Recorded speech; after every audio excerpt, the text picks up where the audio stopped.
ಈ ಥರ ಊಟ ಮನೇಲಿದ್ರೆ ಹೊರಗಡೆ ಹೋಗಿ ತಿನ್ಬೇಕಂತ ಮನಸ್ಸೇ ಆಗಲ್ಲ.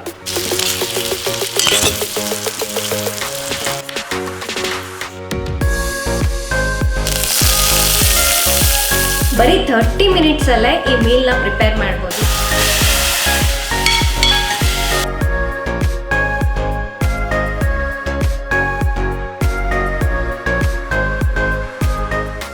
ಹಾಯ್ ಫ್ರೆಂಡ್ಸ್, ರುಚಿ ಪಾಕಶಾಲೆ ಚಾನಲ್ಗೆ ತಮ್ಮೆಲ್ಲರಿಗೂ ಮತ್ತೊಮ್ಮೆ ಸ್ವಾಗತ. ಸೊ ಇವತ್ತು ನಾನು ನಿಮ್ಮ ಜೊತೆ ಒಂದು ಫುಡ್ ವ್ಲಾಗ್ನ ಶೇರ್ ಮಾಡ್ಬೇಕು ಅಂದ್ಕೊಂಡಿದ್ದೀನಿ. ನಮ್ಮ ಮನೆಗೆ ಅಂದ್ಕೊಳ್ತೇನೆ ಒಬ್ರು ಗೆಸ್ಟ್ ಬರ್ತಾ ಇದ್ದಾರೆ. ಸೊ ಏನಾದರೂ ಸ್ಪೆಷಲ್ ಮಾಡಿದ್ರೆ ಚೆನ್ನಾಗಿರುತ್ತಲ್ವ, ರೊಟೀನಾಗಿ ಮಾಡೋದ್ರಲ್ಲಿ ಸ್ವಲ್ಪ ಸ್ಪೆಷಲ್ ಮಾಡೋಣ ಅಂತ. ಸೊ ಅದು ಯಾಕೋ ನಿಮ್ಮ ಜೊತೆನೂ ಶೇರ್ ಮಾಡಬೇಕು ಅಂತ ಅನ್ನಿಸ್ತು.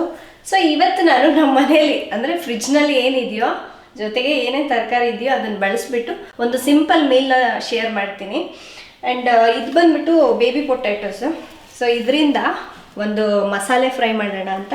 ಹಾಗೆ ಸಬ್ಬಸಿಗೆ ಸೊಪ್ಪು, ಹೆಸರು ಬೇಳೆನ ಬಳಸಿಬಿಟ್ಟು ಒಂದು ಬೇಳೆ ಸಾರನ್ನ ಮಾಡೋಣ ಅಂದ್ಕೊಂಡಿದ್ದೀನಿ. ಇದು ಸ್ವಲ್ಪ ಡಿಫ್ರೆಂಟ್ ಆಗೂ ಇರುತ್ತೆ, ಹಾಗೆ ತುಂಬ ರುಚಿಯಾಗೂ ಇರುತ್ತೆ. ತಡ ಮಾಡದೆ ಈ ರೆಸಿಪಿ ಸ್ಟಾರ್ಟ್ ಮಾಡಿಬಿಡೋಣವಾ. ಫಸ್ಟು ಈ ಆಲೂಗಡ್ಡೆನ ಕುದಿಯೋಕ್ಕೆ ಹಾಕ್ಬಿಡ್ತೀನಿ. ಅಂದರೆ ಬೇರೆ ಕೆಲಸ ಮಾಡೋಷ್ಟೊತ್ತಿಗೆ ಇದು ರೆಡಿ ಆಗಿಬಿಡತ್ತೆ. ನಮ್ಮನೇಲಿ ಈ ಥರ ಒಂದು ಪ್ಯಾಕೆಟ್ ತಂದು ಇಟ್ಕೊಂಡ್ಬಿಡ್ತೀನಿ. ಯಾವಾಗ ಬೇಕೋ ಅವಾಗ ಸ್ನ್ಯಾಕ್ ಮಾಡಲಿಕ್ಕೆ ಅಥವಾ ಈ ಥರ ಫ್ರೈ ಮಾಡಲಿಕ್ಕೆ ಎಲ್ಲದಕ್ಕೂ ಯೂಸ್ ಮಾಡ್ತಾ ಇರ್ತೀನಿ. ತೊಳೆದಿರೋ ಆಲೂಗಡ್ಡೆಗಳನ್ನ ಒಂದು ಕುಕ್ಕರ್ಗೆ ಹಾಕೊಳ್ಳೋಣ. ಇದಕ್ಕೆ ಬೇಕಾದಷ್ಟು ಅಂದರೆ ಕುದಿಲಿಕ್ಕೆ ಬೇಕಾದಷ್ಟು ನೀರನ್ನ ಹಾಕ್ಕೊಳ್ತಾ ಇದ್ದೀನಿ. ಲಿಡ್ನ ಕ್ಲೋಸ್ ಮಾಡಿಬಿಟ್ಟು ಒಂದು 3 ವಿಷಲ್ ಕೂಗಿಸ್ಕೋಬೇಕು. ಅದಾಗೋದ್ರೊಳಗೆ ಸಾರಿಗೆ ಏನೆಲ್ಲ ಬೇಕೋ ಅದನ್ನು ರೆಡಿ ಮಾಡ್ಕೊಳ್ತೀನಿ. ನಾನು ಆಲ್ರೆಡಿ ಒಂದು ಅರ್ಧ ಕಪ್ನಷ್ಟು ಹೆಸರು ಬೇಳೆನ ಚೆನ್ನಾಗಿ ತೊಳೆದ್ಬಿಟ್ಟು ನೆನೆಸಿಟ್ಟಿದ್ದೀನಿ. ಇನ್ನು ಈಗ ಸಬ್ಸಿಗೆ ಸೊಪ್ಪನ್ನ ಕಟ್ ಮಾಡಿ ಇಟ್ಕೊಳ್ಳೋಣ. ಇದು ನಮ್ಮ ತೋಟದ ಸಬ್ಸಿಗೆ ಸೊಪ್ಪು. ಈಗಂತೂ ನಾನು ಸೊಪ್ಪುಗಳು ಏನೂ ತಗೊಳ್ತಾನೇ ಇಲ್ಲ, ಯಾಕೆಂದರೆ ಎಲ್ಲದೂ ತೋಟದಲ್ಲೇ ಹಾಕ್ಕೊಂಡಿದ್ದೀವಿ. ಕಿರಿಕಿರಿ ಸೊಪ್ಪು ಮತ್ತು ನುಗ್ಗೆ ಸೊಪ್ಪು ಮತ್ತು ಸಬ್ಸಿಗೆ ಸೊಪ್ಪು, ಪಾಲಕ್ಕು, ಮೆಂತ್ಯ, ಕೊತ್ತಂಬರಿ. ಸೊ ಇದು ಯಾವುದು ನಾನು ಹೊರಗಡೆ ತೊಗೊಳ್ಳಲ್ಲ. ಎಲ್ಲ ಯಾವಾಗ ಬೇಕೋ ಅವಾಗ ತೋಟಕ್ಕೆ ಹೋಗ್ತೀವಲ್ವ, ಅವಾಗ ಎಷ್ಟು ಬೇಕೋ ಅಷ್ಟು ತೊಗೊಂಬಂದ್ಬಿಡ್ತೀನಿ. ಈ ಥರ ಸಬ್ಸಿಗೆ ಸೊಪ್ಪನ್ನ ಸಣ್ಣಕ್ಕೆ ಕಟ್ ಮಾಡ್ಕೋಬೇಕು. ಹಾಗೆ ಒಂದು ಮೀಡಿಯಮ್ ಸೈಜ್ ಈರುಳ್ಳಿನ ಕೂಡ ಕಟ್ ಮಾಡ್ತಾ ಇದ್ದೀನಿ.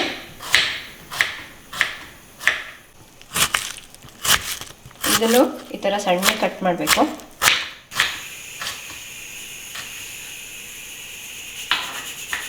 ಹಾಗೆ ಬೆಳ್ಳುಳ್ಳಿ,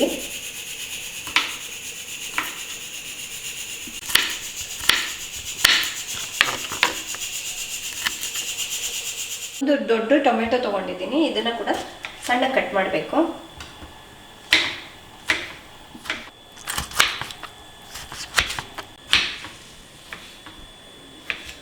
ಬರೀ 30 ಮಿನಿಟ್ಸಲ್ಲೇ ಈ ಮೀಲ್ನ ಪ್ರಿಪೇರ್ ಮಾಡ್ಬೋದು. ಗೆಸ್ಟ್ಗಳು ಬಂದರೆ ಮಾತ್ರ ಅಲ್ಲ, ನಮಗೂ ಏನಾದರೂ ಚೇಂಜ್ ತಿನ್ನಬೇಕು, ಹೊರಗಡೆ ಹೋಗಿ ಟೇಸ್ಟ್ ಮಾಡೋದನ್ನ ಮನೇಲೇ ಮಾಡಬೇಕು ಅಂದರೆ ಸೊ ಈ ರೆಸಿಪಿನ ನೀವು ಟ್ರೈ ಮಾಡಬೇಕಂತ ಹೇಳ್ತೀನಿ. ಈಗ ಸಾರು ಮಾಡಲಿಕ್ಕೆ ಒಂದು ಕುಕ್ಕರ್ಗೆ 1 ಟೇಬಲ್ ಸ್ಪೂನಷ್ಟು ಎಣ್ಣೆನ ಹಾಕೊಳ್ಳೋಣ.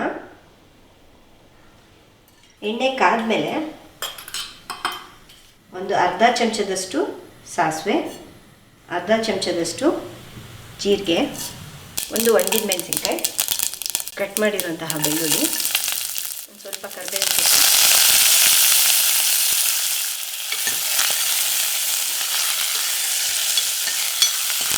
ಕಟ್ ಮಾಡಿರುವಂತಹ ಈರುಳ್ಳಿ, ಇದನ್ನು ಸ್ವಲ್ಪ ಮಿಕ್ಸ್ ಮಾಡ್ಕೊಳ್ಳೋಣ.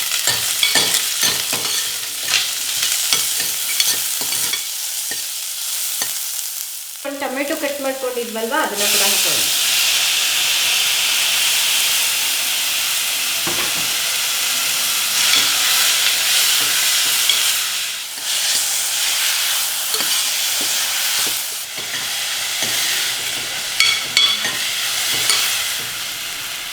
ಹಾಗೆ ಸಬ್ಸಿಗೆ ಸೊಪ್ಪು,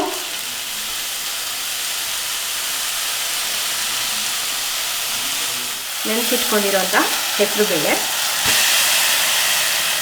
ಒಂದು 1/4 ಚಮಚದಷ್ಟು ಅರಿಶಿನ ಪುಡಿ, ಒಂದು 1/4 ಚಮಚ ಅಚ್ಚಕಾರದ ಪುಡಿ, ಒಂದು 3 ಹಸಿಮೆಣಸಿನ್ಕಾಯಿ ತೊಗೊಂಡಿದ್ದೀನಿ. ಒಂದು ವೇಳೆ ಖಾರ ನಿಮಗೆ ಜಾಸ್ತಿ ಇಷ್ಟ ಆಗಲಿಲ್ಲ ಅಂತ ಹೇಳಿದ್ರೆ ಬರೀ ಹಸಿಮೆಣಸಿನ್ಕಾಯಲ್ಲೇ ಮಾಡ್ಬೋದು, ಇಲ್ಲಾಂದರೆ ಖಾರದ ಪುಡಿಯಲ್ಲೂ ಕೂಡ ಮಾಡ್ಬೋದು. ಇದೆಲ್ಲ ಹಾಕಿ ಮಿಕ್ಸ್ ಮಾಡ್ಕೊಳ್ಳೋಣ.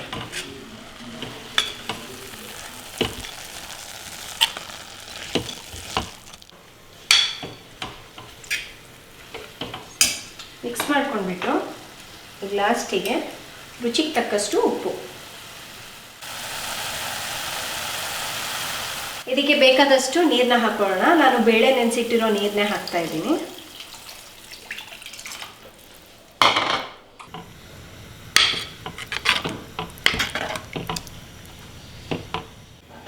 ಈಗ ಕುಕ್ಕರ್ ಲಿಡ್ನ ಕ್ಲೋಸ್ ಮಾಡಿಬಿಟ್ಟು ಒಂದು 3 ವಿಷಲ್ ಕೂಗಿಸ್ಕೊಳ್ಳೋಣ.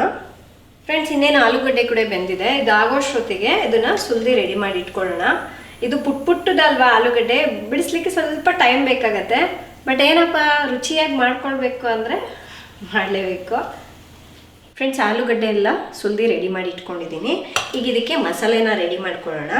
ಇಲ್ಲಿ 1 ಟೀ ಸ್ಪೂನಷ್ಟು ಅಚ್ಕಾರದ ಪುಡಿ, 1/4 ಚಮಚದಷ್ಟು ಅರಿಶಿನ ಪುಡಿ, 1/4 ಚಮಚದಷ್ಟು ಜೀರಿಗೆ, 1/2 ಚಮಚದಷ್ಟು ಧನಿಯಾ ಪುಡಿ, 1/2 ಟೀ ಸ್ಪೂನಷ್ಟು ಸೋಂಪು. ಇದೆಲ್ಲದನ್ನು ಮಿಕ್ಸ್ ಮಾಡ್ಕೋಬೇಕು. ಈಗ ಒಂದು ಬಾಣಲಿಗೆ ನಾನಿಲ್ಲಿ ಸಾಸಿವೆ ಎಣ್ಣೆ ಬಳಸ್ತಾ ಇದ್ದೀನಿ. ನೀವು ಬೇಕು ಅಂದರೆ ದಿನಾಲೂ ಅಡುಗೆಗೆ ಬಳಸ್ತೀವಲ್ವ ಅದನ್ನೇ ಯೂಸ್ ಮಾಡ್ಕೋಬಹುದು. 1 ಟೇಬಲ್ ಸ್ಪೂನಷ್ಟು ಎಣ್ಣೆನ ಹಾಕೋಬೇಕು. ಈ ರೀತಿ ಜಾಸ್ತಿ ಎಣ್ಣೆ ಖಾರ ಬಳಸಿರುವಂತಹ ಅಡುಗೆಗಳನ್ನು ಮಾಡಿ ತಿನ್ನಲಿಕ್ಕೆ ತುಂಬ ಜನರಿಗೆ ಇಷ್ಟ ಆಗುತ್ತೆ.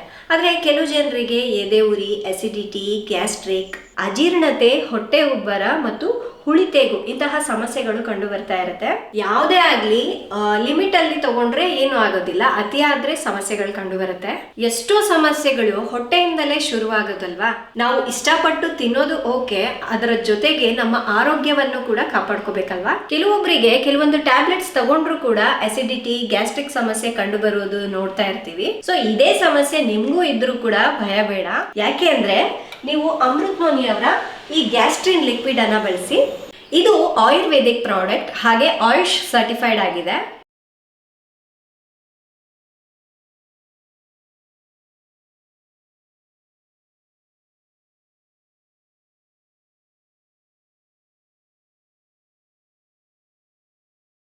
ನಿಮಗೂ ಕೂಡ ಇದು ಬೇಕು ಅಂದರೆ ಸ್ಕ್ರೀನ್ ಮೇಲೆ ಡಾಕ್ಟರ್ ನಂಬರ್ ಕೊಟ್ಟಿರ್ತೀನಿ, ಕನ್ಸಲ್ಟೇಷನ್ ತಗೊಂಡ್ಬಿಟ್ಟು ಆ ನಂತರ ಇದನ್ನ ತಗೊಳ್ಳಿ. ಹಾಗೆ ನಿಮಗೆ ಯಾವುದೇ ರೀತಿ ಆರೋಗ್ಯ ಸಮಸ್ಯೆ ಇದ್ರೂ ಕೂಡ ಅದೇ ಡಾಕ್ಟರ್ ನಂಬರ್ಗೆ ಕಾಲ್ ಮಾಡಬಹುದು, ಫ್ರೀ ಕನ್ಸಲ್ಟೇಷನ್ ಇರುತ್ತೆ. ಫ್ರೆಂಡ್ಸ್, ಈಗ ಒಗ್ಗರಣೆ ಹಾಕೊಳ್ಳೋಣ. ಫಸ್ಟಿಗೆ ಸ್ವಲ್ಪ ಇಂಗು, ಒಂದು ಸ್ವಲ್ಪ ಕರಿಬೇವಿನ ಸೊಪ್ಪು,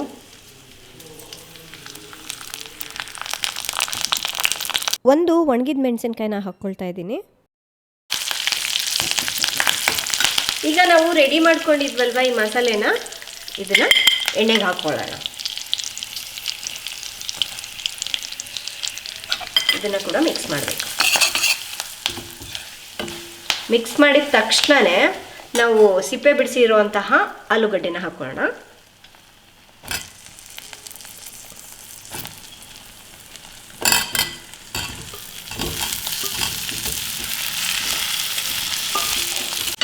ಇದನ್ನ ಒಂದು 2 ನಿಮಿಷ ಎಣ್ಣೆಯಲ್ಲಿ ಈ ಥರ ಮಿಕ್ಸ್ ಮಾಡ್ತಾ ಹುರ್ಕೋಬೇಕು.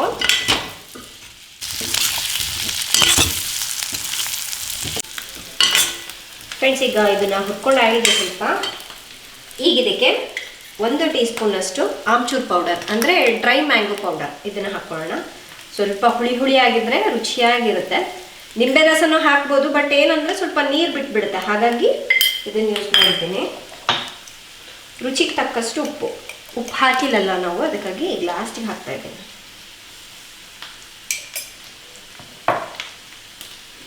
ಒಂದು ಸ್ವಲ್ಪ ಕಟ್ ಮಾಡಿರುವಂತಹ ಕೊತ್ತಂಬರಿ ಸೊಪ್ಪು.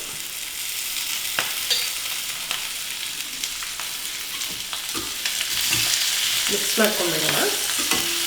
ಇನ್ನು 1 ನಿಮಿಷ ಇದನ್ನು ಬೇಯಿಸ್ಕೊಂಡ್ರೆ ಆಯಿತು.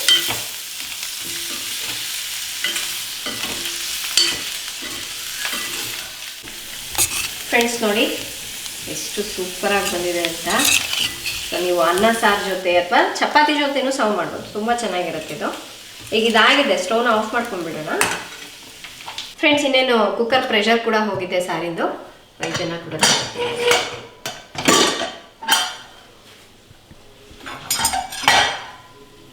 ಬೇಳೆನ ಈ ಥರ ಸೌಟಿಂದ ಜಸ್ಟ್ ಪ್ರೆಸ್ ಮಾಡಿದ್ರೆ ಇನ್ನೂ ಸ್ವಲ್ಪ ಬೇಳೆ ಮೆತ್ತಗಾಗತ್ತೆ, ಚೆನ್ನಾಗಿರುತ್ತೆ. ಬೇಡ ಅಂದರೆ ಹಾಗೆ ಕೂಡ ತಿನ್ಬೋದು, ಚೆನ್ನಾಗಿರುತ್ತೆ. ಬಟ್ ನಮ್ಮನೇಲಿ ಮಕ್ಕಳಿಗೆಲ್ಲ ಸ್ವಲ್ಪ ಈ ಥರ ಸ್ವಲ್ಪ ಮೆತ್ತಗಿದ್ರೇ ಇಷ್ಟ ಆಗುತ್ತೆ, ಅದಕ್ಕಾಗಿ ಈ ಕನ್ಸಿಸ್ಟೆನ್ಸಿಯಲ್ಲಿ ಮಾಡಿದ್ದೀನಿ. ಬೇಕು ಅಂದರೆ ಇನ್ನೂ ಸ್ವಲ್ಪ ತೆಳುವಾಗಿ ಮಾಡ್ಬೋದು. ತೀರಾ ತೆಳುವಾಗಿದ್ರೂ ಅಷ್ಟು ರುಚಿಯಾಗಿರೋದಿಲ್ಲ, ಮತ್ತು ತೀರಾ ಗಟ್ಟಿಯಾಗಿದ್ರೂ ರುಚಿಯಾಗಿರೋದಿಲ್ಲ. ಅನ್ನಕ್ಕೆ ಹಾಕ್ಕೊಂಡು ಕಲಿಸ್ಕೊಂಡು ತಿನ್ನಕ್ಕೆ ಬರಬೇಕು, ಆ ಥರ ಇರಬೇಕು. ಈಗ ಇದಕ್ಕೆ ಒಗ್ಗರಣೆ ಮಾಡ್ಕೊಳ್ಳೋಣ. 1-2 ಟೀ ಸ್ಪೂನಷ್ಟು ತುಪ್ಪ ಹಾಕ್ತಾ ಇದ್ದೀನಿ, ಒಳ್ಳೆ ಅರೋಮಾ ಬರುತ್ತೆ ಅಂತ ಹೇಳ್ಬಿಟ್ಟು. ತುಪ್ಪ ಸ್ವಲ್ಪ ಕರಗಿದ್ಮೇಲೆ ಸ್ವಲ್ಪ ಹಿಂಗೆ ಹಾಕೊಳ್ಳೋಣ.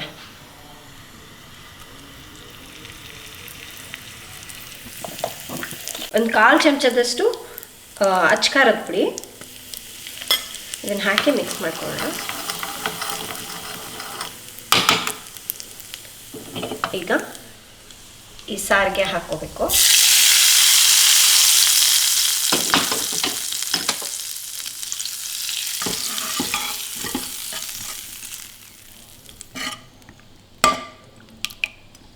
ಲಾಸ್ಟಿಗೆ ಸ್ವಲ್ಪ ಕಟ್ ಮಾಡಿರುವಂತಹ ಕೊತ್ತಂಬರಿ ಸೊಪ್ಪು ಹಾಕಿ ಮಿಕ್ಸ್ ಮಾಡ್ಕೋಬೇಕು. ಬಿಸಿ ಬಿಸಿ ಹೆಸರುಬೇಳೆ ಸಬ್ಬಸಿಗೆ ಸೊಪ್ಪು ಸಾರು ರೆಡಿಯಾಗಿದೆ. ಇನ್ನು ಫೈನಲ್ ಆಗಿ ಸ್ಯಾಲೆಡ್ ಒಂದು ರೆಡಿ ಮಾಡಿಬಿಡ್ತೀನಿ.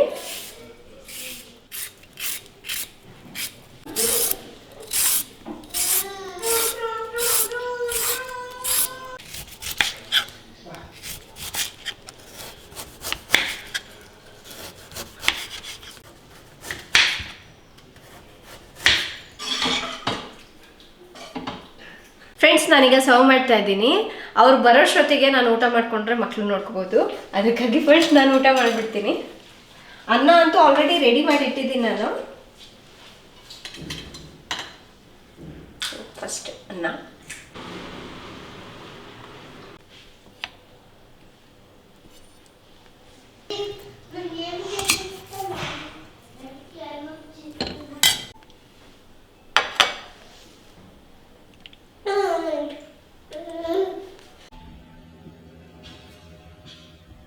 ಫ್ರೆಂಡ್ಸ್, ನಾನೀಗ ಟೇಸ್ಟ್ ಮಾಡಿ ಹೇಳ್ತೀನಿ ಹೇಗಿದೆ ಅಂತ. ಕೆಲವರಂತೂ ನೀವು ರಾಜು ಅಣ್ಣನ ಹತ್ರ ಟೇಸ್ಟ್ ಮಾಡಿಸಿ ಹೇಳಿಸಿ ಹೇಗಿದೆ ಅಂತ ಹೇಳ್ತಾಯಿದ್ರು. ಇದೇ ವಿಡಿಯೋದಲ್ಲೇ ಅವ್ರ ಹತ್ರನೂ ಕೇಳಿಸ್ತೀನಿ. ಸೊ ಅದಕ್ಕಿಂತ ಮುಂಚೆ ನಾನು ಊಟ ಮಾಡ್ತಾಯಿದ್ದೀನಲ್ವ, ಒಂದ್ಸಲ ಹೇಳಿಬಿಡೋಣ ಅಂತ. ಅರೋಮಾ ನೋಡ್ತಾ ಇದ್ರೆ ಹೊಟ್ಟೆ ಹಸಿವಾಗ್ತಾ ಇದೆ.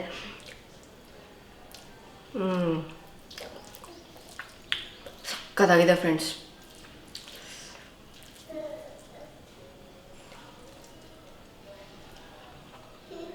ಅದರ ಜೊತೆಗೆ ಮಸಾಲ ಆಲೂ ಫ್ರೈ, ಹುಳಿ ಹುಳಿಯಾಗಿ ಖಾರವಾಗಿ ಸಕ್ಕತ್ತಾಗಿದೆ. ಈ ಥರ ಊಟ ಮನೇಲಿದ್ದರೆ ಹೊರಗಡೆ ಹೋಗಿ ತಿನ್ಬೇಕಂತ ಮನಸ್ಸೇ ಆಗಲ್ಲ. ಸೂಪರಾಗಿದೆ. ನಾನು ಹೋಗೀಗ ಊಟ ಮಾಡ್ಕೊಂಬರ್ತೀನಿ. ಹಾಗೆ ನೀವು ಕೂಡ ಈ ಅಮೃತ್ ನೋನಿ ಗ್ಯಾಸ್ಟ್ರಿನ್ ಲಿಕ್ವಿಡ್ ಏನಾದ್ರು ತೊಗೋಬೇಕಂದ್ರೆ ಡಿಸ್ಕ್ರಿಪ್ಷನಲ್ಲಿ ಲಿಂಕ್ ಕೊಟ್ಟಿರ್ತೀನಿ, ಚೆಕ್ ಮಾಡಿ.